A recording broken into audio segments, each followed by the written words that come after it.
Rajula police station ખાતે 10 ઓક્ટોબરના રોજ એક ગુમ જાણવા જોગની ફરિયાદ આવેલી, જેનામાં જે ફરિયાદી છે લાલજીભાઈ કરશનભાઈ સભાડિયા, તેમના દ્વારા જણાવવામાં આવ્યું હતું કે તારીખ 8/10/2025 થી તેમના ભાઈ સુરેશભાઈ કરશનભાઈ સભાડિયા એ મળેલા ન હતા અને ગુમ હતા, જે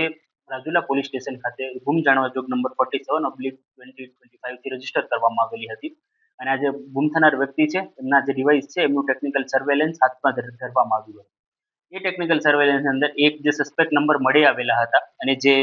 રાજદીપસિંહ મજબૂતસિંહ રાઠોડના હતા, તેમને પોલીસ સ્ટેશને બોલાવી અને તેમની સઘન પૂછપરછ કરવામાં આવેલી હતી. આરોપી દ્વારા પૂછપરછમાં સંતોષકારક જવાબ ન આપવામાં આવેલા હતા અને એમને ફર્ધર જ્યારે પૂછપરછ કરવામાં આવી ત્યારે એમના દ્વારા જણાવવામાં આવેલું હતું કે ગુમ થનાર છે સુરેશભાઈ, એમનું આ જે